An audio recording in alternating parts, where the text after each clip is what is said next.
All right, we're here with Walker Montgomery on Whiskey Riff Raff. Walker, how you doing? I'm doing well, man. Really well. Thanks for having me on. And you're in Kentucky, right? You just Yeah, said. right now I'm in Kentucky, but I've been living in Nashville. Yeah, how do you like Nashville life, music I life? I love it. I was blessed enough to move down there before COVID, so I got about a year in of regular Nashville before the virus hit, and but it's still good, but it's a little bit different. Are you a Broadway guy? Do you go down to Broadway? I was for about A week? for about three, yeah, maybe 3 months at max, and then I was like, all right, I've got this little burger joint that I hang out at now and drink Budweiser, so I'm done with Broadway. Is is the Tennessee just like open up again? Did I see that right or no? Is it one of the states that's I like really don't know. To be honest, it kind of seems like it's been open, yeah, but yeah, so, but Open. which I'm fine with. well, that's a hard thing with Broadway, especially Broadway. That was back in the day before Whiskey Riff. We've said this story, but like we frequented Nashville maybe. Would you say it was once or twice a year at Yeah, most? at least once a year, sometimes Yeah. twice. And it was just to go to get fucked up. Like that was Yeah, that's the point of it. that was it. And 4 days of it. Nashville drunk is a different kind of drunk, man. But it's changed so much. I feel like the last like 7 years, the areas, the pockets, the commercial, element Yeah. of some areas, and you miss a little bit of that. Like you come from a music family. Obviously, we'll get into this because it's like such an interesting part of your background. But did you have experience as a much younger? You're obviously a young guy, but in the past, going down to Nashville back in the older days when you were a kid, and kind of do you have any recollection of that? Yeah, I did, but it might be surprising, but we stayed up in Kentucky most of the time. Nice. Mother and my sister and I. But I would always go down with Dad if he went down, and he'd show us around I guess his old stomping grounds and stuff, like the place called the Row now in Midtown. It used to be like Longhorn Steakhouse or something like that. And he'd always take us there and just I guess for lack of better words, show us where he used to get in trouble at. Yeah. What John Michael Montgomery is your dad? I don't know if a lot of people know that, but oh, by the way, yeah, we asked you guys. We were like, "Hey, you guys aren't going to care if we make this hat," and you guys were cool about it. So I appreciate that. Hell, man, no one cared. We were happy that you were doing it, man. We got the John Michael blessing. What kind of drinker or what was your dad sipping on back in the day? Beer guy, or is he? Well, I guess whatever he could get his hands on. He was sponsored by Crown Royal of all things. And so I guess he was sipping on that or chugging on that by association. But he, of course, being from Kentucky, he's a bourbon guy and loves beer. And he's been he goes through phases, man. And right now he's sipping on like yellowtail red wine. And I'm like, why are you drinking that, man? Out of all because he's got like a wall of bourbon, and I'm like, out of all the nice bourbon on your wall, you go to Walmart and you get the yellowtail wine. Is that like $4 a bottle or something like that? I'd say, yeah. I mean, hell, they might as well just get it for free. They sell it at 7-Eleven. I know that. Yeah, I've gotten it in a pinch. Yeah.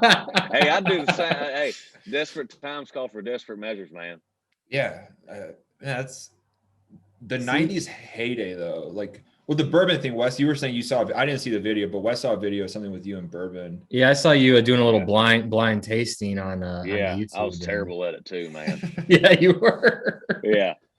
I mean, you should be a proud Kentuckian, man. Come on. Dude, I know. I was afraid I was going to get disowned, but my team set me up for failure for that. So we started at like noon. And I walked in the door. We were doing videos, and my manager just hands me a tall boy Budweiser, and cleansing the palate. I'm like, all right, yeah, cleanse the palate. So we do this beer tasting first, and by the end of that, I'm almost done with the beer. So I chug it down, and I've got a good buzz going already. It's like 1:00, and then we start doing this bourbon thing, and after that, it just all started tasting the same, man. Oh yeah. Yeah. But I was ready to rock and roll, I'll tell you that much. I feel like that's a manager. You just walk in the office and hands you a tall boy. That's the kind of manager you want to have. Like, yeah, we have some good times, man. What's the obsession with Crown Royal and country music? It's like such a thing. I feel like I've seen that. Yeah. Mentioned. Right. Man, what, like, I don't Crown know. Like John Langston loves it, and I'll never drink Crown Royal with that man again. But that's a hangover. Yeah. I feel like yeah. I recall a blacked out night having some Crown Royal with John Langston back in the day. Yeah. Was that at Joe's? Yeah. That was at Joe's, but I remember waking up on my floor just like this, like 100% remember that. Just drooling all over myself, and I'm like, fucking hell, like Crown Royal. Right before quarantine happened, we had a show with him. We had 2 shows with him actually, and at the Tequila Cowboy in Columbus, Ohio. And both nights, man, it was just, of course, this is before he had a kid and all that stuff. And it was forward to the floor, man, pedal to the metal. And I just woke up. I was like, I ain't doing that for a long time. You're like 21, right? Yeah, I just turned 21. So here's the thing, though. Like, these next, what would you say, Wes? 4 to 5 years? I think you got about 4 years before it all goes down. Well, before you get hangovers, but like, I feel like 26, 27 was where I just felt it really shift to be, when you're drinking, you're going to know, okay, you're prepared. You're going into it. I worked out. I went to the sauna today. I'm ready. I'm excited. And then like 30 is another one. When I turned 30, I got like, oh shit, these hangovers, they'll put you out for a couple of days. Yeah. But then now at 32, which I am now, I've realized, I know like the perfect where to take it, where to slow down, and then I can go back to more, and then I can kind of keep that great buzz without being the old 24-year-old Steve, you know. Hey man, I ain't gonna lie, I'm already starting to feel it, you know, with like when I think back when I was 18 or something like that, and I was a freshman in college at UK. I mean, I could wake up and just do it all over again. Mm-hmm. But even now, man, I turned 22 in February, and I'm like useless for a day afterwards. Yeah. Like but that's going back. I have to prepare. Like I have to know when, like, take a water break and not be that frat kid anymore. That's the water. The water thing works like a charm. It's a game changer. If you can do it like a water for a drink, you can go all day and feel great. Yeah. But it's so hard. Once you get excited, the Chattahoochee comes on, it's over. Like the Grundy County auction comes on, it's over. It's game on. Yeah, it's like, but your career now, you're doing it. You're out of school. Did you finish school, or did you like leave early? No, dude. I went to the University of Kentucky for a glorious 9 weeks. And love it. And I had the best time. But drank like a giraffe. Yeah, I mean, it was. But man, I got Simple Town, that first song of mine, on the radio up here, and it just started kind of blowing up on Spotify and stuff. And it was time to move to Nashville and kind of start making friends and building a career. But I'm actually doing online stuff now at Campbellsville University, which is in Campbellsville, Kentucky. But I started it during quarantine because I was like, well, hell, man, I might as well do something instead of sit here and drink on my couch. What classes are you taking? I'm taking Christ and Culture right now. It's a Christian school. And I'm taking damn it, what's the other one I'm taking? English 111. Wow. Oh, nice. That 101. English and Jesus. Dude, I miss sometimes, weirdly, just the simplicity of having like an assignment, right? Yeah. In school, and then just doing it, and then that's it. Yeah. And you have no other stressors, really. You're just kind of like, I'm going to hang out and get drunk tonight. And I finished my paper, and like, man, that was simple times. If I could go back and talk to myself, enjoy this shit. It's not that bad. It's not that hard even. No, dude. Especially when you like work something out to where your last class was like Thursday afternoon at noon, and you had nothing to do till like Monday morning. And just great. Like just 4 days of just nothing. Dude, that's what I love about these online classes, because it's like at the beginning of the week they give you the whole thing, and I'm Right. like, I can either knock this out and do whatever the hell I want for a whole week basically, or I can just do it to the last minute. Yeah. And Dude, you do it at the last minute. Yeah. I feel bad weirdly, like the kids these days, like there's some issues with them, but You think? yeah. Yeah. But the college thing, when COVID hit, I was like, man, that sucks. If this is if you're just like maybe coming into school, you're so excited to go to like University of Texas or one of these schools, Yeah. and then boom, your whole year is kind of gone. Yeah. I'm like, damn, that sucks.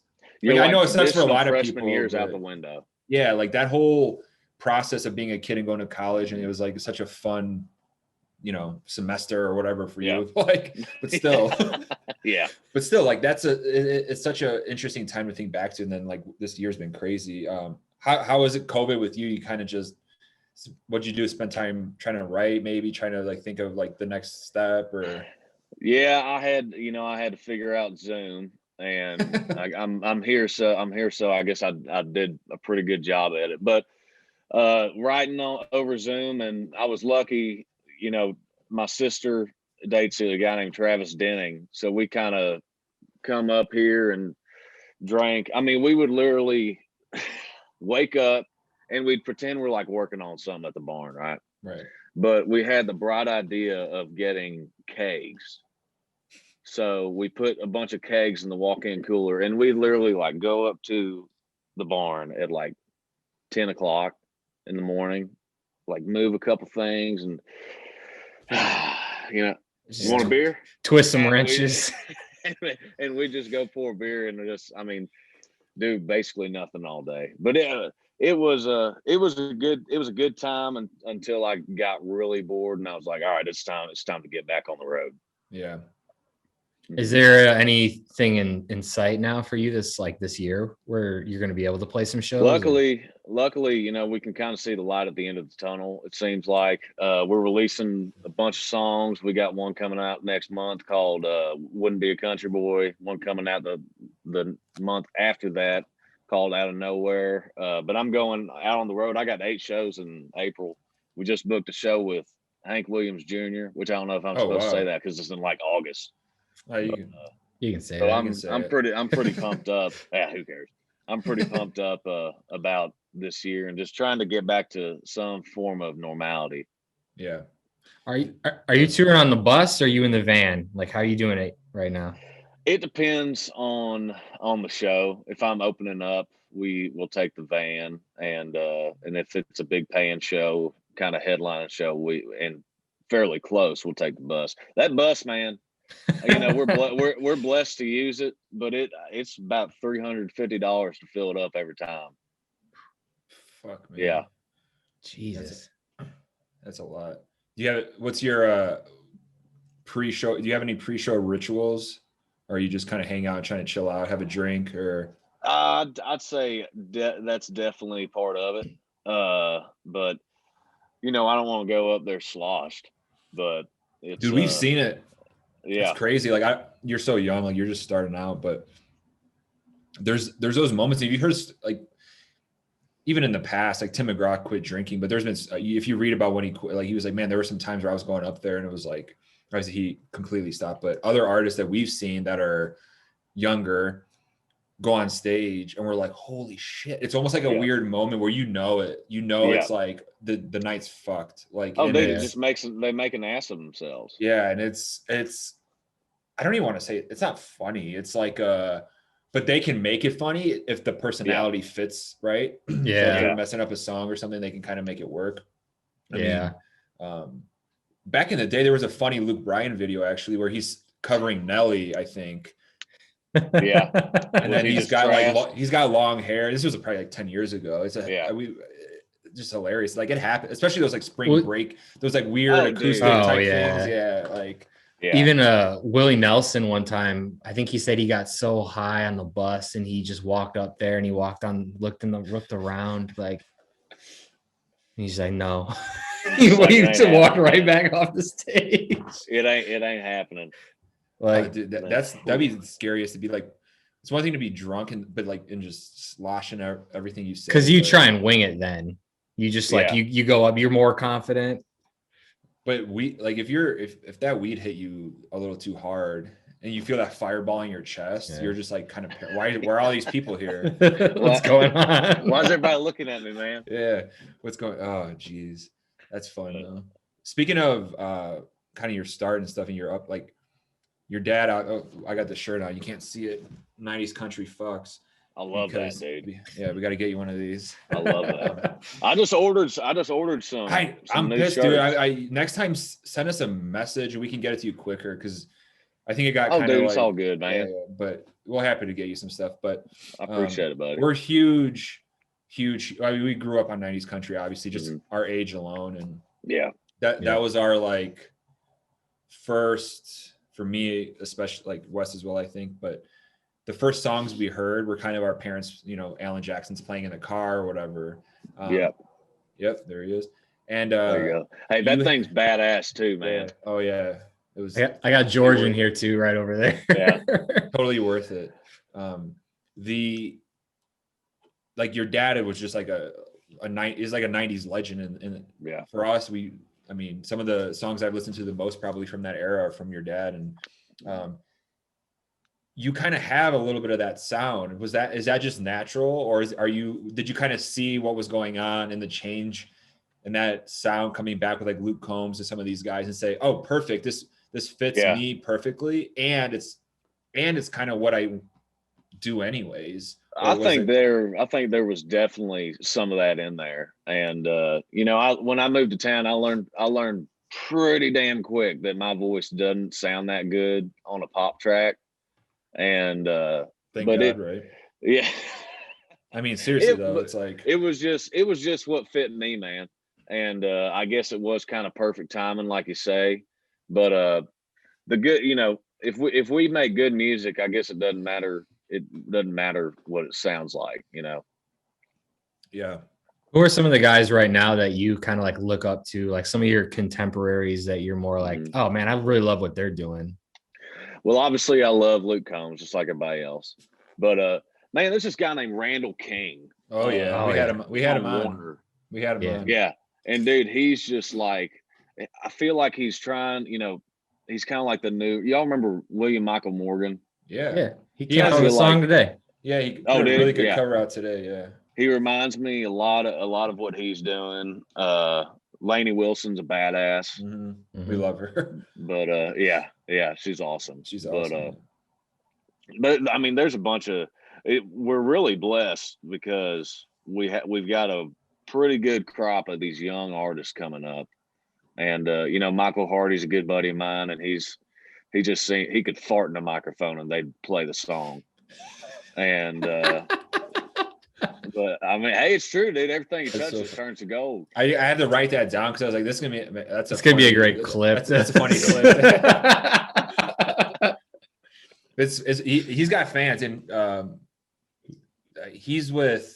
Is that over with Co West? I think he's with Co right now in Texas doing like a co-headlining thing. That kind of that surprised me is seeing them two together. I was like, oh, like I didn't really ever. But that's all. Co Wetzel's awesome too, man. Oh yeah, he's You want to talk about zero, like completely unchanged by fame and fandom and just like the most legit real person we've ever met probably in the history of us doing this. Like that guy just a sweetheart, soft-spoken guy, but then like just like you talk about drinking. Holy fuck. Him and I see you got Cody Jenks back there. Oh yeah. Oh yeah. He's awesome too, man. Got some Whiskey Myers behind my head. Whiskey Myers, big fan. That's where we get frustrated, I think, and there's so much of with the fandom of country music, whether it's young or old people, whatever, but there's so many different like verticals of it, right? And then you have people that are just like what's on the radio is what they think is country music, and then there's people that harken back to the old days, and then like they hear that and they're like, what the fuck? But I'm like, oh no, there's people doing that. You just gotta he's not on the radio, but his name is Cody Jenks, or whatever, or you like Southern rock, country, Whiskey Myers, and then they listen to it, they're like, oh, that's on Yellowstone. They don't even realize that they don't connect it. Yeah. Yeah. So right. we like, that's kind of like part of our thing always is trying to like get these people. It's the best thing when we hear somebody say, "Oh, you guys got us onto so-and-so." It's awesome because there is so much. I feel like country's so vast, right? And then finding your voice, so to speak, is kind of tough, right? Like, or your uniqueness, so to speak. You know, country music is all about relatability to me, and it's all about when at the end of the day, if the song's relatable and you've lived what the lyrics say, people are going to listen to it.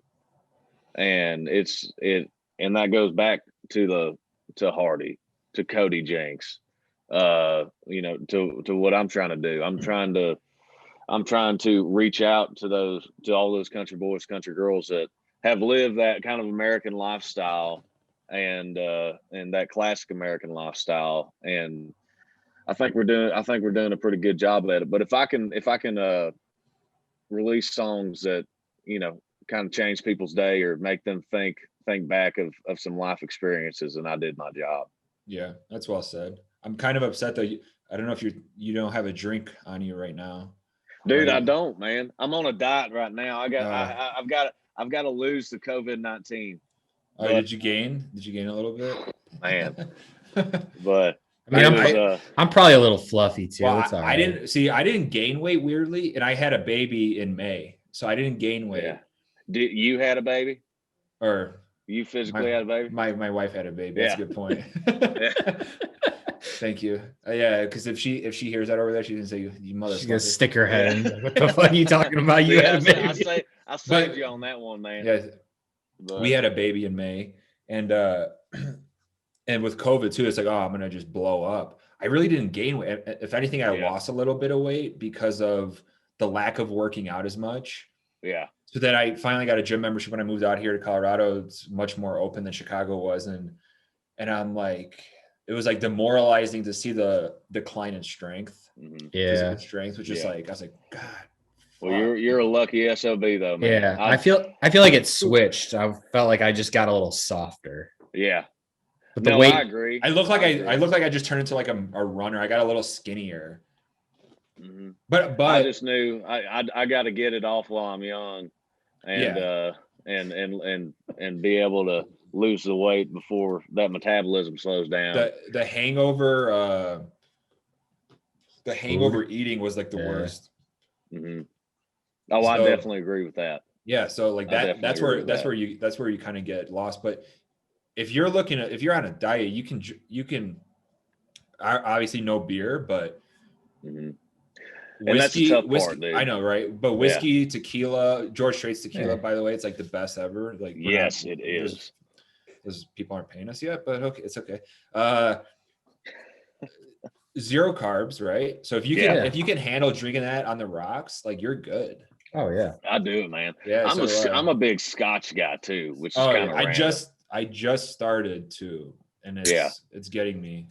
But what's your recommendation? Try Famous Grouse. Try Famous Grouse. It's not the most expensive. Like you're not going to spend an ass load like that sounds. That sounds like Scotch made in Kentucky. Yeah, hell, dude, it might as well be. But you're not gonna do something like with Macallan 12 or something like that. But it'll get you a good buzz on, and it's not like the taste isn't gonna knock you on your ass.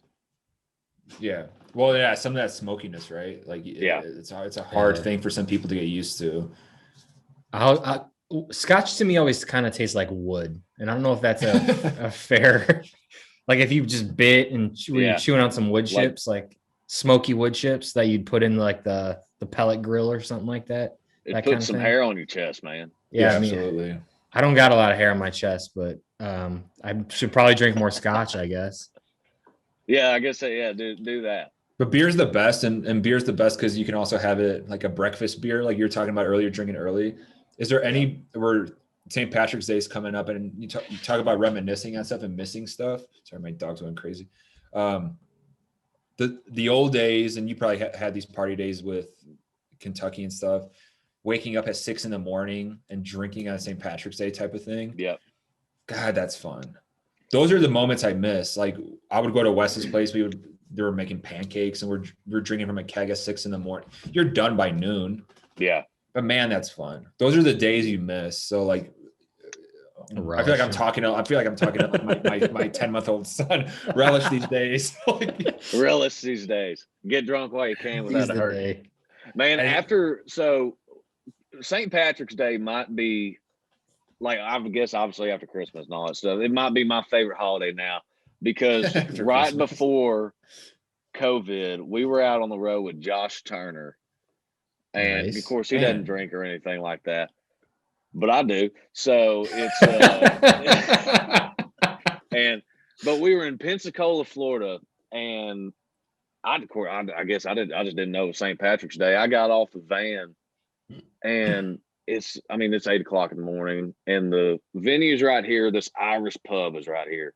People are running, doing a St. Patty's Day 5K, which screw that. Oh, yeah. But yeah, no bar was having free beer from 8 a.m. to 12. And I just looked at my band and it was like everybody knew what was about to go down. And it was like that. You were done by 12. And they had these things called whatever shots. Oh no. And so they'd say, "What do you want?" And I said, "Give me a whatever shot." And I was like, "Well, what's in it?" They said, "Whatever." And that was a terrible decision. Is it the stuff from the tray that they kind of pour into you've seen that? Dude, I don't know. I literally think it's just the bartender saying, "All right, these two things, whatever," and put them in there and just give it to them. I just saw a clip on Twitter from somewhere, and then I've seen this when I worked at a bar in college. There was like, the tray, like the rubber tray that would kind of hold the things in place. Yep. And then they would pick it up and like fold it and then pour it into a shot glass. And it was all the residual spilling of beer and mixed drinks and liquor. And they would just pour that into and oh my God. I mean, you want to talk about the people that did those shots. Some fear factor shit. Yeah, that cannot be sanitary. But if you did one of those shots and you're good, like you can't get COVID, I feel like. You're immune. Yeah, that's whoa, dude. That is. Whew, oh God. Do you can you handle Fireball anymore these days, dude? See that was the first when I talk about the 26th. Yeah, that was like, oh, I can't do Fireball anymore. Yeah, when it flipped. Yeah. I guess I could. You could. Back to it. It ain't my preference, it's man. It's sweet and thick. It's like NyQuil texture. Yeah. Oh, that's what kills me. The texture. Well, it's just like I feel like I'm drinking it, and I'm like, am I a freshman in college? Like, what am I doing here? Yeah. Right. But I don't know. As a proud Kentuckian, have you done the whole bourbon trail thing? I haven't been able to do the whole bourbon trail in one day, which most people do, which I don't know how they do it because I would just not be walking by the end of it. But I actually went to Bardstown Bourbon, which is like a brand new company. Yeah. And I saw that pic. Yeah. Yeah, man, it was insane. I drank some bourbon from like 1946. But I've gone to Buffalo Trace. And it's all cool stuff, man. If you get the chance to do it, I definitely recommend it at least once. It's kind of like the Derby, it's you can only do it in Kentucky, and it's definitely a one state kind of thing. Yeah. I've heard people say the Kentucky Derby is the most fun they've ever had in their entire life. Dude, it's awesome. It's in the ghetto. I mean, I'm talking straight ghetto. Really? But oh yeah, but it's so it's not like any other horse race. Of course, being I'm from Lexington or Nicholasville, and we've got Keeneland, so I don't know if y'all have heard of that. And it's kind of like a smaller Kentucky Derby, except for a month straight in the spring and in the fall. And of course, they won't let us in right now, but it's kind of like 1 month of that just fit into one day. And people get so drunk. They get Churchill Downs drunk. I think Go ahead, Wes. I say they run across the top of the porta potties. That to me, and people are like throwing stuff at them. Yeah. And that to me Yeah. is like, that's just good, clean living right there. I love that. I don't know if I could run across. Of course, I'm not going to run anywhere, but unless I'm being chased after. But I don't know if I could run across porta potties, man. Whew. I think there's an old Kentucky Derby photo that I posted before on Instagram, but I found another one I want to make a meme to. It's probably like 20 years ago. It's P. Diddy, Travis Tritt, George Strait, somebody else. It's just like the most weird group in this like section, and they're all just kind of like, you can tell they're all fucked up. Yeah. Oh yeah. But it's like, how the hell did this group come together over here? Right. And it's just they put all the extra rich people over here, and then they put all the like the sort of rich people. Exactly they were at the Barnstable Brown party, and I found a picture of my dad and Michael Jordan. Ooh. And of course, they're shaking hands, and I was looking at it, and this was all during like the Last Dance was popular, and I looked at that, I said, "What the hell is this? And where did you take it?" And he was like, "It was Barnstable Brown party, man." And I was like, "Do you remember it?" Nope. But but I mean, that's basically where all the celebrities go, and I guess there's no cameras allowed because they'd all get in trouble. Wes Welker wasn't he like tripping on ecstasy or something? And I guarantee he was. Man, what a crazy dude. Yeah. Wes Welker? Yeah, Wes Welker. You look in his eyes and he's seen some shit, man. He's seen so maybe shit. I think that like that on top of all the people, man, he looks like he's had a day. Yeah. Your music though, She Don't Know is a new single. Mm-hmm. Yeah, man. It's been going great, and I appreciate the kind words on it. But it's on Spotify. It's got over 350,000 streams already. Of course, it's only been out for a month, which is just crazy. We've gotten on some really good playlists including Whiskey Riff. Thank y'all for always putting that on too, man. We appreciate the support. But we're just obviously we had to put our sales down, just like everybody else for a year essentially, and just trying to put them back up and keep the content getting out there is it's hard, but we got to do what you got to do. But we've been fairly successful at it, so we've been blessed. Do you feel like you're gonna? Because I've noticed you've released a lot of just like single, like one-off type releases. Is the goal here to start working towards an album or an EP anytime soon, or? It just depends. Right now, we're getting these monthly listeners up. We're getting the streams up. We're trying to get all the numbers up, and the best way that we found to do that is to just release a single like once a month or something like that, once every 35 days. And after 8 months, 10 months of doing that, we have enough for an album. So when that time comes, that might be the case. But right now, we're just focusing on those singles. I don't mind that like it's something that we talk about a lot in the podcast, and we're gonna have Grady Smith on next week, and he talks about it a lot too. It's the double albums, an artist is, a 12-song album, and then they release 5 songs leading up to the album. You're kind of like I already know 5 of the 12. Yeah. But then part of me loves like Luke Combs during COVID, which was like, fuck it, and just started releasing all these songs. Yeah. And you're just like, that's the way to kind of, you got to adapt, right? It seems like that's the best way to. Everybody, I'm kind of with you on releasing the 5 songs and then the whole album, but there's pros and cons to everything. But you can also kind of see how that album's going to sound. Sure. And the kind of groove that album's gonna give off. And you're right about Luke Combs. He had all these songs recorded, and he was just like, "Screw it, man, I'm releasing them." Yeah. Well, and the thing is too, his album was like 16 songs. So even though he put out some of those other ones, it's like, all right, if you're gonna put out that many, cool. if you're gonna release 5 of them and then put out a 10-song album, it's like, okay, we kind of heard most of it. Yeah. Yeah. Might as well just follow it up with another EP. Yeah.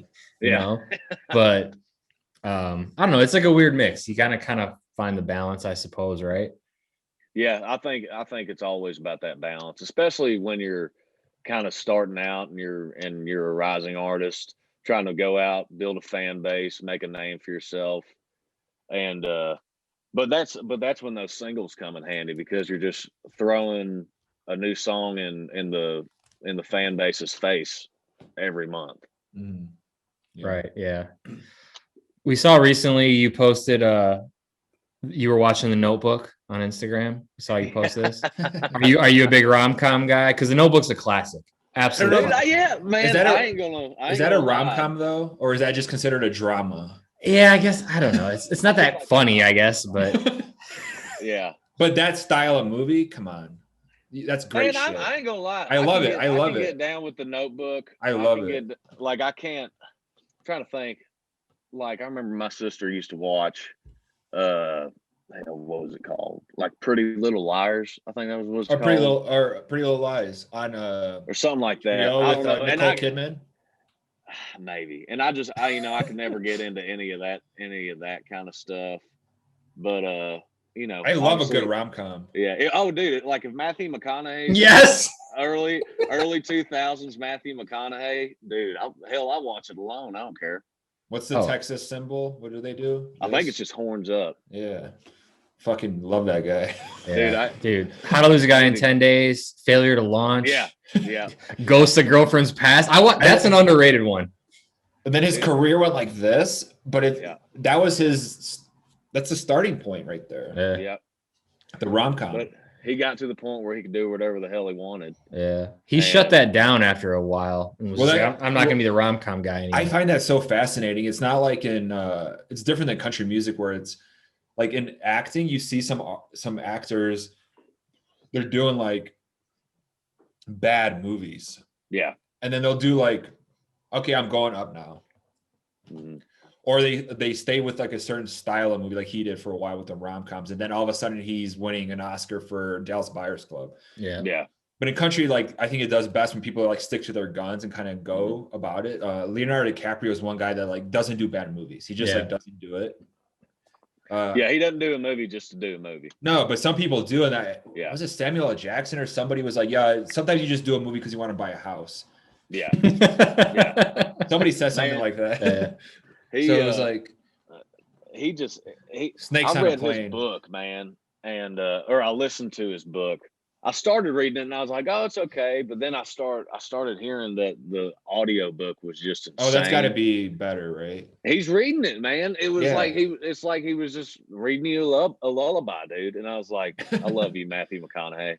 Dude, I have a meditation app and like Insight Timer, and there's a sleep section.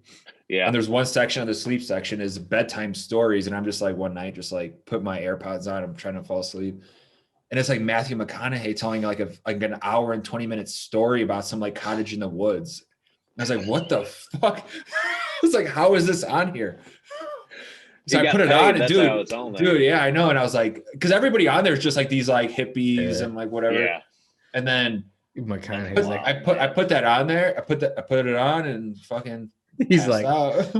He's like, all right. We're in the woods. I love with that guy though, seriously though, it's not about towing a line between left and right and all this stuff. It's like he's just like intellectual. He's real, man. He's intellectual. He's just like, hey, listen, I'm an independent thinker.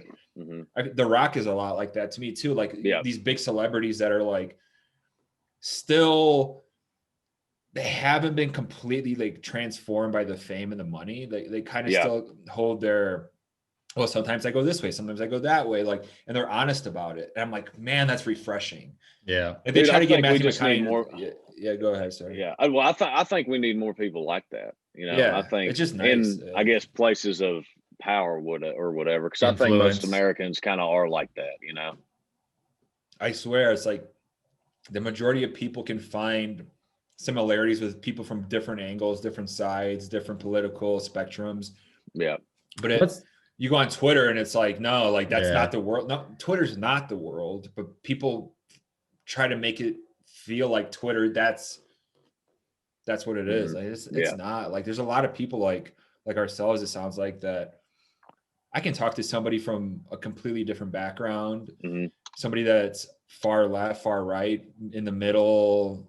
And it's that's I feel like when everybody starts to grow a little bit, is that you start just kind of talking. And I don't know, it's nice when a guy's willing to kind of be like, yeah, like I don't know, I'm independent. I want to kind of think about stuff from every angle. And he might run for governor. Yeah, I was gonna say he's running for the governor of Texas next year. Yeah. I mean, he would win so easily, but does he really want to do that? Yeah. Well, he even said initially that like politics is like a broken business, and he's like, once it gets fixed, then maybe I'll think about it. And then more recently, he was like, yeah, it's a consideration. It's true consideration. And I'm like, all right, well, I guess we all got to move to Texas. We're constantly trying to figure out, because our Matthew McConaughey memes and our content all crushes. We're trying to figure out how to to get this guy to like pay attention a little more to us. We just got to have him on the podcast. If you could get him on the podcast, man, oh my God. I mean, that's the end. Does your dad know him? No, I don't think so. I think Dad and Matthew McConaughey's career kind of took off at different points. Have you seen the McConaughey video in New Orleans where him and Brad Pitt are on the balconies and they're throwing a football and beers back and forth? No, but I want to see it. And I'm like, God damn it! Like this is, you think all right, McConaughey is the coolest guy of all time. Yeah. And then you see that clip, you're like, God, he's even cooler. Like Brad Pitt's like, hey, what are you guys doing? He's like, oh, you want a beer? And he like tosses McConaughey a beer, he catches it. Then McConaughey throws a football to some fan on Bourbon Street. And he just starts drinking the beer, and he's got his shades and his long hair. I'm like, I love this man. That's the biggest mood of all time, man. He's just the best. Like, you want to talk about man crush? Yeah. George Strait and McConaughey for me. Who are your guys that you're just like, that guy is the coolest guy? Man, obviously McConaughey. Any dude who doesn't say McConaughey in there, he's lying. You kind of have that in your voice a little bit, like a little bit of the. I don't know about that, but I'm gonna take that compliment. The velvety kind of. Yeah. You know, I really admire Tracy Lawrence, and I know Tracy pretty well. We've done a bunch of shows together, and he's just a down to earth guy.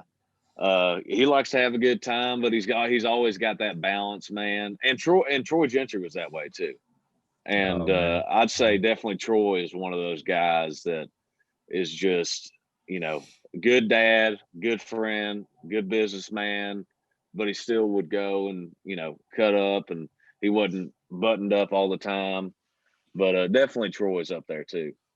That's tragic that whole thing. We were in Nashville, right, Wes? Weren't we? Yeah, we were the day before. Oh, were you? Oh, damn. Yeah. Dude, you talked about people we grew up listening to. Like, I remember burnt CDs and getting my driver's license. And just so people don't, Eddie Montgomery is your uncle. Yes.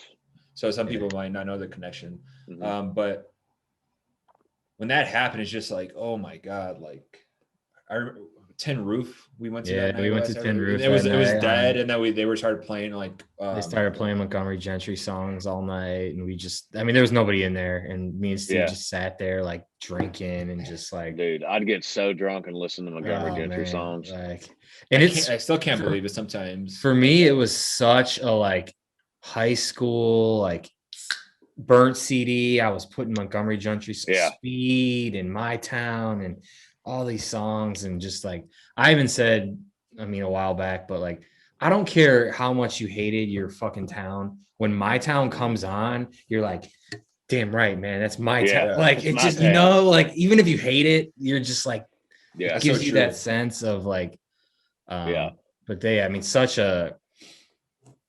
I would almost call like them one of the most underrated groups in country music for just like that era and what they did and the songs that they had. Like No, I think people are going to look back and kind of and not realize how many hits they had. Tons. And yeah, I mean, I think they had like 8 number ones or something like that. And I mean, countless top 10s, but they had even I'll put on the shuffle on the Spotify, man, and a song will come up and I'm like, oh my God, I forgot about this song. Yeah. That's a great way to describe it. Yeah. But no, definitely some underrated songs, but definitely you got the My Towns and you got the Lucky Mans that kind of stand the test of time, man. Was that like I imagine for you and your family, it was like a really kind of like shocking time and oh tough yeah. time? I mean, I remember where was I headed to? I was heading home. Actually, I just rushed in Mackay at UK because it was 2017. It was my freshman year. And so I was heading home from the frat house. I sound like such a douchebag right now. But I was heading home from the frat house because I had a show in Danville, Kentucky. And the next day I was playing the UK football game. And my mom called me. And she just said, Troy's dead. And of course, I'm 18. I don't know what I'm like. I think I said, who's Troy? Because it just doesn't register. Yeah. And she just kind of hung up and everything. And I got to the house and I was kind of putting it together. And I was, of course, this was 2 or 3 hours before everything was released. And everybody's crying. And I was like, yep, I know exactly what happened.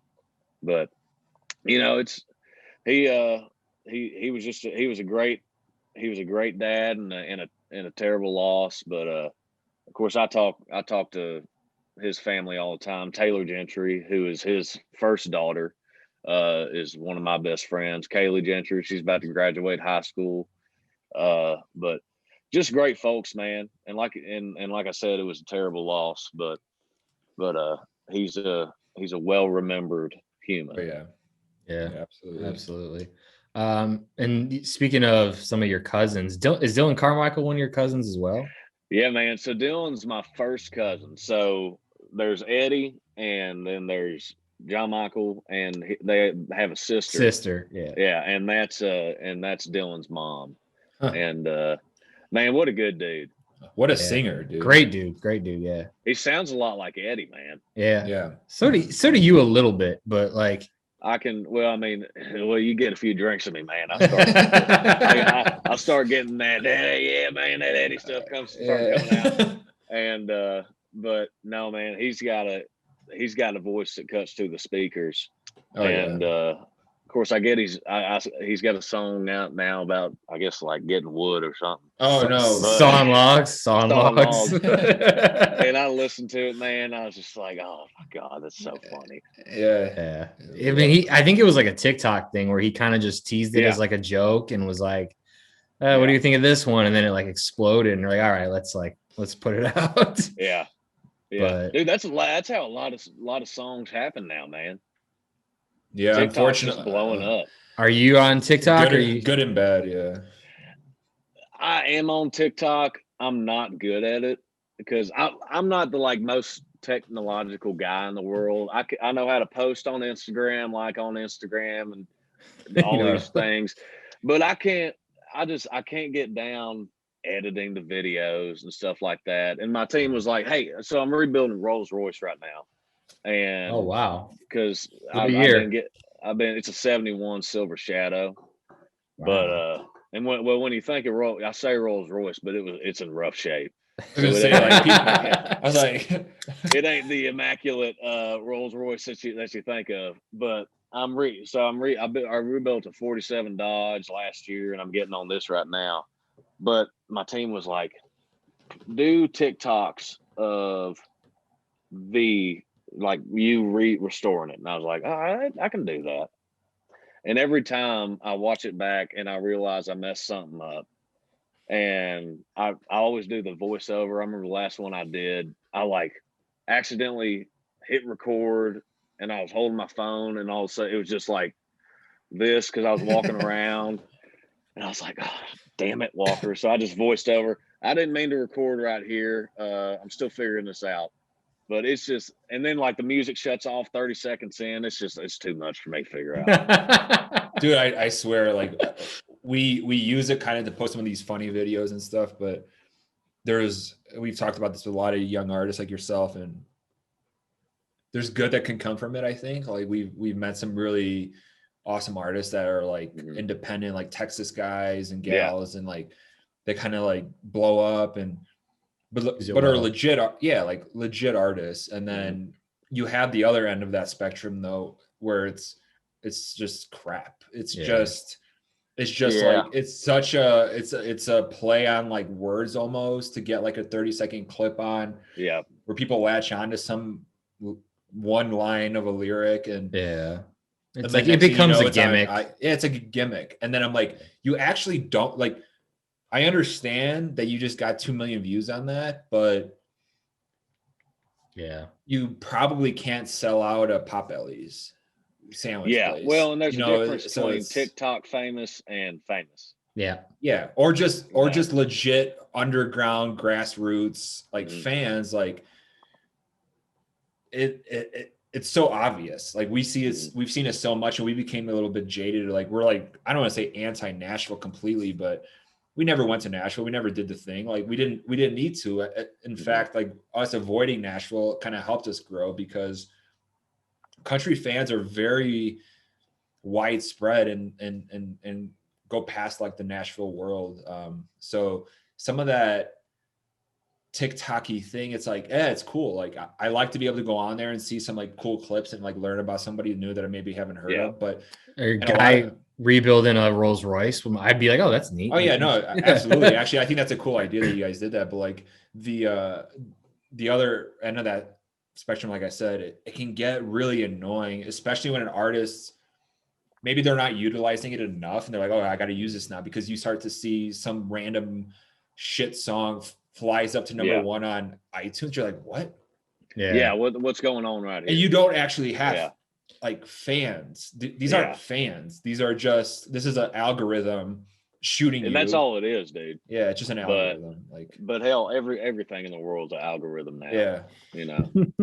but I agree with what you said earlier, like the authenticity element, like the being just who you are. That at the end of the day, I feel like always kind of comes through. So I don't care if it's yourself or Luke Combs or Miranda Lambert. There's a reason those people are where they are. It's because they didn't, I don't know, I feel like they didn't kind of mold themselves into being like what the industry was trying to do.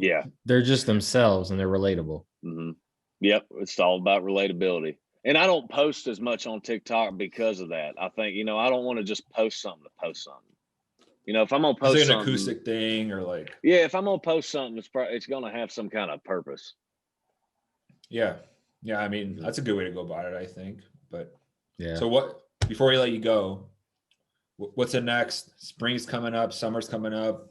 You can say you got some shows coming in April, but what's the rest of the year looking like for you?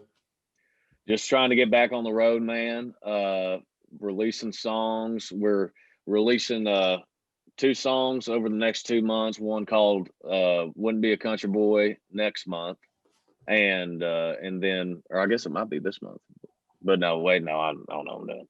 But and then Out of Nowhere is the one I'm really excited about. It's an up-tempo, 4 to the floor, pedal to the metal kind of song, and live it's gonna be bad to the bone. That's what I like. Cool, right on. Dude, Walker, that was a quick hour. Oh. Well, man, I appreciate you having me on, bro. We got to have some beers when you're done with your diet. Dude, hell, I might be done tonight. You said 10 you said Tin Roof earlier, and I was like, oh god, that sounds like a pretty good idea right there. Is there a Tin Roof in Kentucky? Yeah, there's a Tin Roof. There's a Tin Roof everywhere. Dude, I love Tin Roof. I mean, I love my Kentucky Tin Roof. So we've had some. Wes, wait, I thought we went to the Tin Roof in Kentucky. Oh, did we? In Louisville, though? No, right? In Louisville, yeah. I think we stopped there on our way to Nashville one year and just drank we don't claim Louisville. Yeah, I know. Yeah, but the Kentucky Tin Roof, Kentucky basketball. I don't want to talk about it. Yeah, I figured. That's why I didn't bring it up. Dude, it's so bad. Oh my god. I bet on them a few times this year just for like here and there. I was just like, forget it. Dude, it was a lot of bourbon was drank this season. But we're in a bourbon shortage. Yeah, I mean, there's always next year, right? We say that in Chicago a lot. There's always next year. That's true. Well, and hell, man, and I'm an Indians fan right now, you know. So baseball. Yeah, I was going to ask as far as really. Well, it's I mean, we're. Are you a Browns fan this year? I'm a Browns fan. Yeah. Okay, they're doing good. They're all right. Oh, is that? Yeah, but is that proximity bait? Like, growing up, man, it was either Titans, Bengals, or Browns. So you were gonna end up drinking and crying whatever team you picked. So I guess I just chose the Browns, and it's starting to pay off. Yeah, I was gonna say you played the long game. Yeah. And the Indians. I mean, the Cubs beat them in the World Series, and but like whatever. Yeah, that was the greatest moment of my life up until more important things started happening. We'll get you in another 46 years or whatever the hell it was. Dude, it's like 100, man. Yeah. We'll have to catch a show soon, and if you ever come out to Colorado, West, you'll come too, and we'll fucking hang out. And we tell everybody, come to Colorado, let's do some edibles, let's fucking write some crazy songs or do some shit. I don't know. Yeah, we can do that, man. Cool, man. Cool. Hey, I appreciate you boys having me on. Yeah, absolutely. Awesome. Thank you, man. See y'all.